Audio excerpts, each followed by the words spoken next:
ඉතින් මේ වීඩියෝ එකෙන් මම ඔයාලට පෙන්වන්න හිතුවා විශේෂයෙන්ම බබාලට කොහොමද රසවත් පෝෂ්‍යදායී කෑම එකක් හදාගන්නේ කියලා. ඉතින් අපි බලමු ඉස්සෙල්ලාම මොනවද ඒකට ඕන කරන්න කියලා.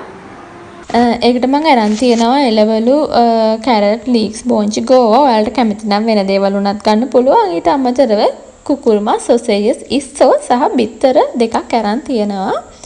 අනිත් එක විශේෂම දේ තමයි මම අරන් තියනවා මේකට සුදු ලුණු ලොකු බික් 6ක්. ඒ වගේම ඉඟුරු සුදු ලුණු ලොකු බික් 1ක ප්‍රමාණයට සහ තක්කාලි අරන් තියනවා.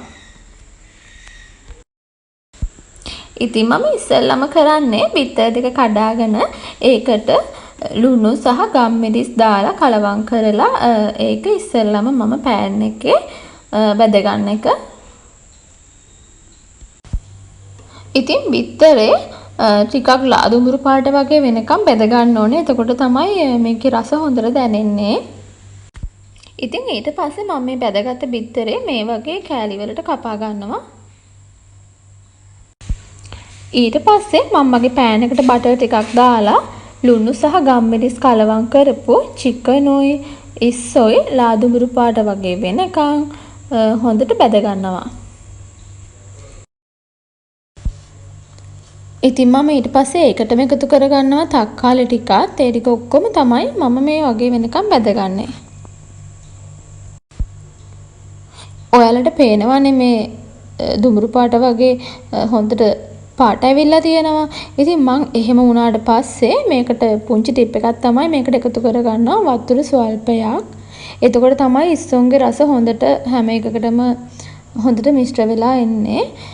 ඊට පස්සේ මම මේකට එකතු කරනවා දෙහි යුෂ ස්වල්පයක්. ගොඩක් එකතු කරගන්න එපා. එතකොට ඇඹුල් රස වැඩි වෙයි. චුට්ටක් එකතු කරගන්න ඕනේ. ඊට පස්සේ ඒ වගේම පෑන් එකට ආයේ මම බටර් ටිකක් දාලා මගේ සොසේජස් ටිකත් හොඳට රන්වන් පැහැවෙන තෙක් බැද ගන්නවා. ඉතින් ඔයාලට මේ පේනවනේ හොඳට පාට ඇවිල්ලා තියෙනවා මගේ සොසේජස් වල.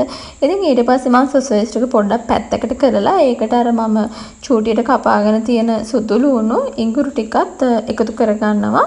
එහෙම එකතු කරගෙන ඒ ටිකත් හොඳට ගොඩක් කර වෙන්න දෙන්න එපා. ලාදුඹුරු පාට ගොඩක් ලාදුඹුරු පාටක් වගේ එනකන් විතරයි ඒක බැද ගන්න ඕනේ.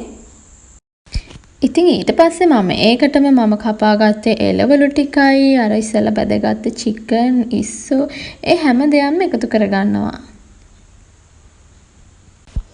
ඊට පස්සේ රස බලලා තව ගම්මිරිස් ටිකක් ලුණු ටිකකුත් ඔයාලට එකතු කරගන්න පුළුවන්. ඉතින් මම ඉස්සෙල්ලා වගේ ආයෙමත් මේකට වතුර චුට්ටක් එකතු කරගන්නවා රස හොඳට කලවම් වෙන්න ඕනේ හින්දා. ඉතින් මම මේකට ඊටඟට එකතු කරගත්ත මගේ තඹගත්ත බත් ටික. මට ඔයාලට පෙන්වන්න වීඩියෝ කරගන්න බැරි වුණා. මම මේකට බත් ගත්තේ එක ප්ලේට් එකක ප්‍රමාණයකට. මොකද දැන් මම ගත්ත අනිත් ඒවත් ප්ලේට් එකක ප්‍රමාණයකට වගේ තියෙනවානේ. ඒ නිසා එක ප්ලේට් එක ප්‍රමාණයට තමයි මම බත් අරගත්තේ. ඉතින් මේ තියෙන මම අන්තිමටම හදාගත්ත මගේ ෆ්‍රයිඩ් රයිස් එක. ඔයාලට ඒක දැක්කම පේනවා ඇති මේක ගොඩක් සෞඛ්‍ය සම්පන්න විදියට තියෙනවා. මොකද මේකේ බත් ගොඩක් නැහැ. බත් වලට සමාන ප්‍රමාණයක්ම එළවලු, මස් මාළු තියෙනවා. ඉතින් ඒ වගේම තමයි මේක හදන්න හරිම ලේසි. කරි ගොඩක් හදලා බත් වෙනට වඩා මේක ගොඩක් ලේසියෙන් ඒ වගේම සෞඛ්‍ය සම්පන්න විදියට හදාගන්න පුළුවන්. ඉතින් එහෙනම් මේක ඔයාලත් try කරලා බලන්න. ඉතින් දැන් දැක්කනේ ඔයාලා මම කොහොමද මේ ෆ්‍රයිඩ් රයිස් එක හදාගත්තේ කියලා. ඒ මම හදාගන්න මට රස විදිහ. ඉතින් ඔයාලා ගෙදර තියෙන ඕනම දෙයකින් පුළුවන් මේ වගේ හදාගන්න. ඉතින් විශේෂම දේ තමයි හරි ප්‍රමාණයෙන් සුදු ලුණු සහ ඉඟුරු එකතු කරගන්න එක. එහෙනම් අපි තව වීඩියෝ එකකින් හම්බ වෙමු.